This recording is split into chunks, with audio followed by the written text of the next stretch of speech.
I've been a fan of Knee for a long time. I'm gonna be honest with you guys. I've been a fan of Knee for a very, very, very long time. But this right here is just the level of respect I feel right now is just.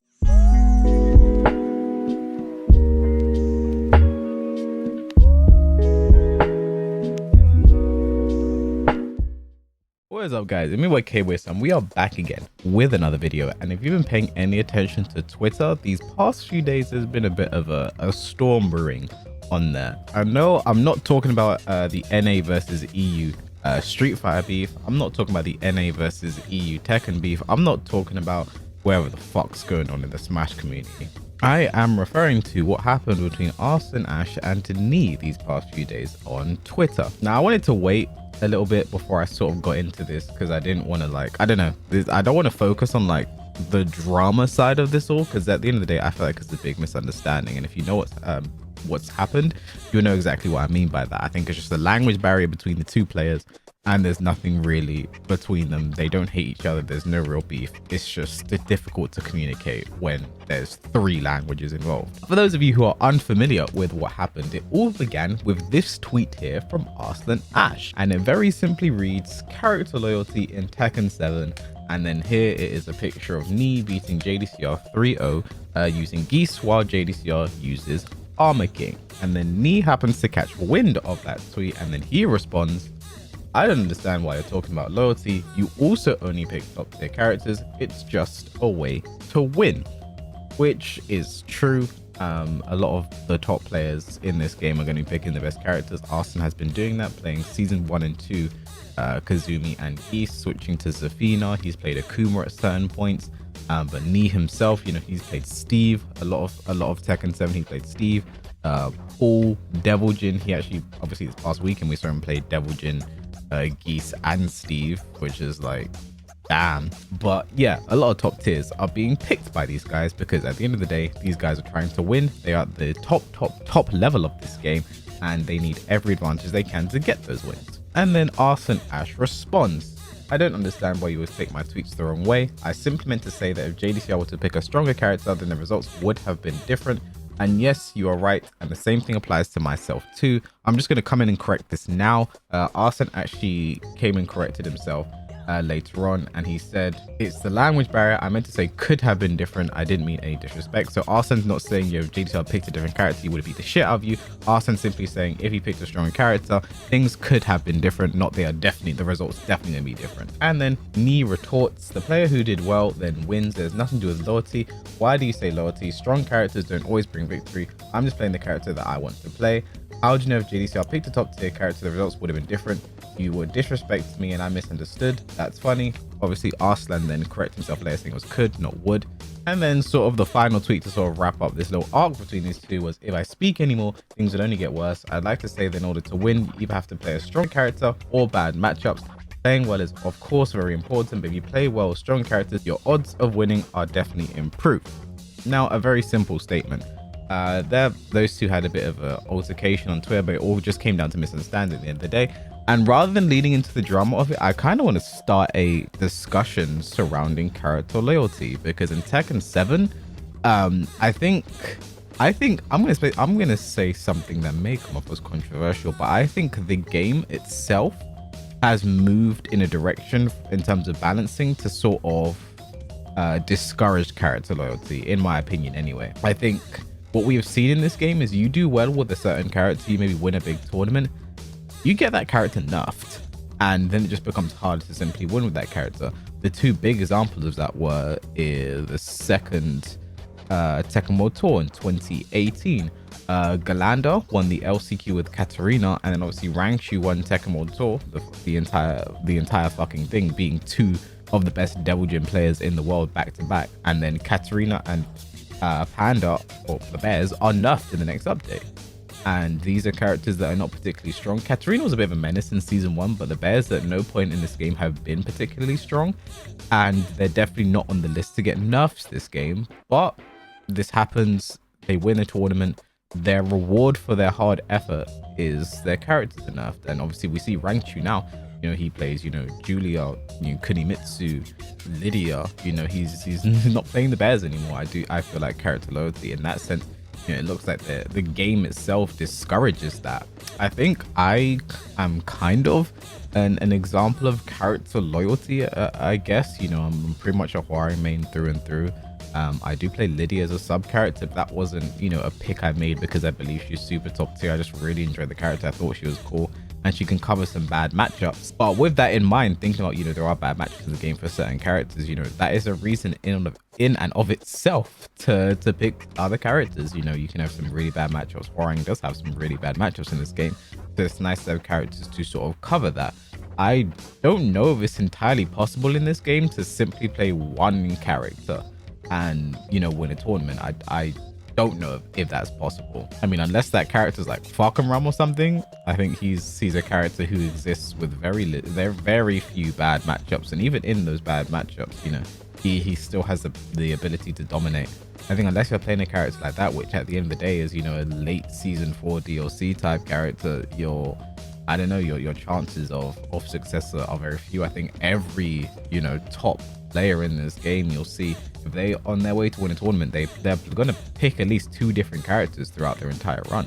Obviously there are a few exceptions to this rule, like Anakin, who's been a Jack loyalist for eons now, and it's something that irks me because I feel like Jack has some terrible matchups where you just have to switch. But Anakin is someone who sort of stands as a bastion of character loyalty, in my opinion. And return to myself for a second as a Huari player, I think Huari does have bad matchups in this game, but I've said this before, even though he does have bad matchups, everyone still has to guess in this game. You get hit by that one down D4, you're still guessing, so that in itself can help negate some of those bad matchups. But that's the thing about why this discussion is pretty interesting in my opinion, because Arslan himself isn't someone who will pick one character in an entire tournament. Zafina he'll go for, but we've seen him when he plays many against American players, which is like Geese.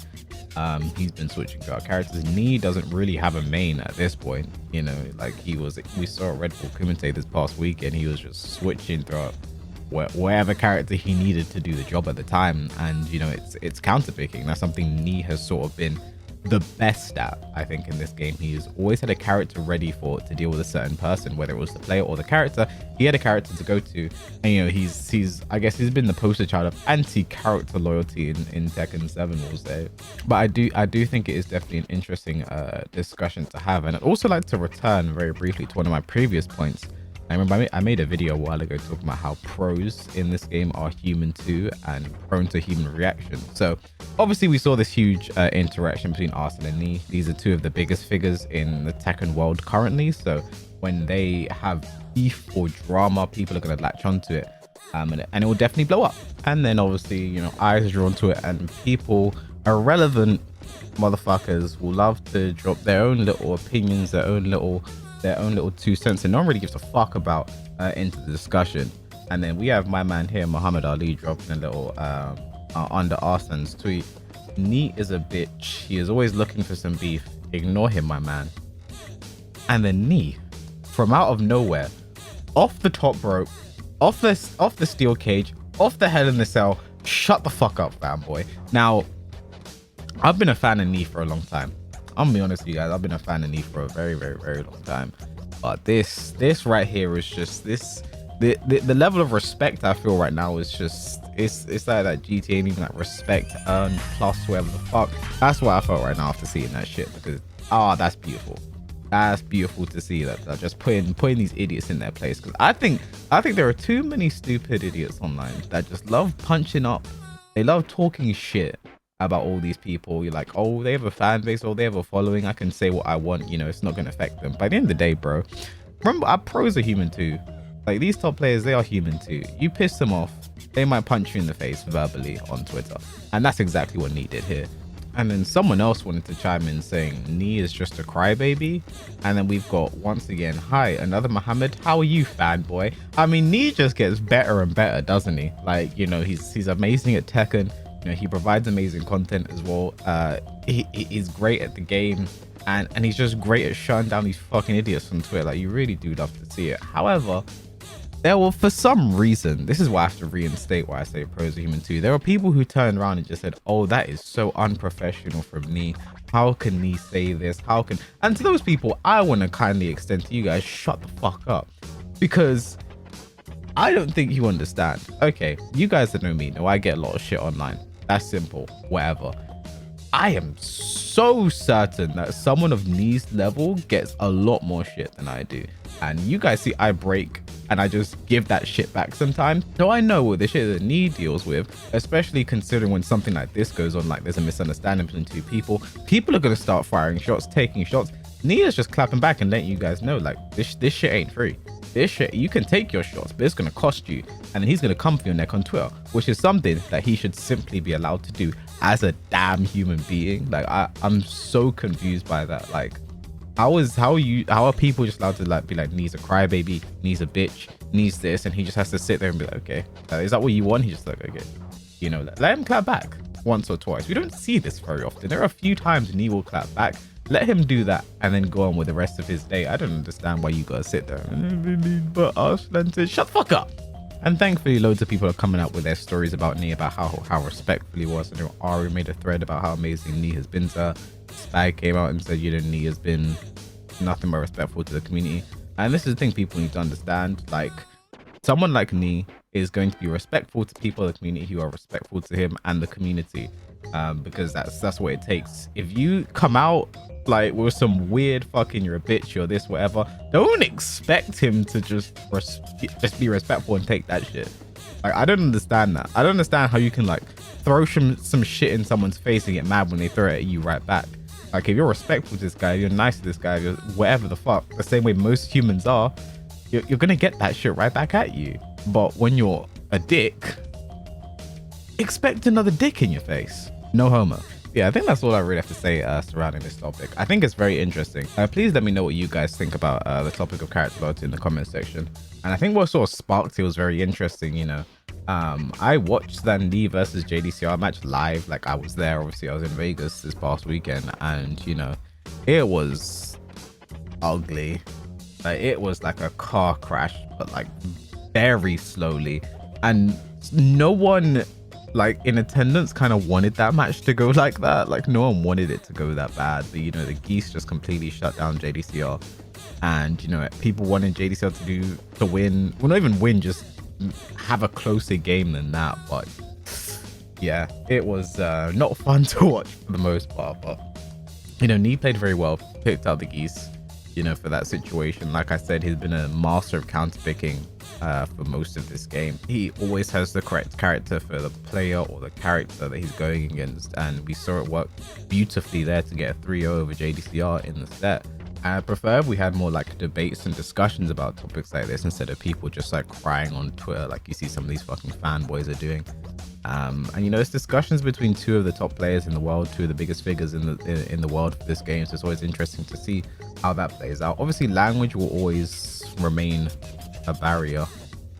I don't know why I said it like that. Should have just said the language barrier will be a thing, but I didn't fucking know. And will always remain a problem when it comes to Twitter, especially, you know, even between two people spoken English their entire fucking life, you'll still see people, you know, saying the dumbest things back at each other because of misunderstandings. So when you put, you know, other languages in the mix, it's going to be even more of a shit show. I think at one point Arslan even tweeted something like, I wish I could speak Korean, because obviously it just make things a lot easier between the two. But you know how it is. Twitter will always be Twitter. I'm glad that people are having a discussion around this rather than just feeding into drama and beef, whatever the fuck. I'm glad we got to see Knee clap back a fucking idiots on Twitter. It really ignited my flame to do it as well. I might go, you know, clap back at some idiots in my comment section just for fun now.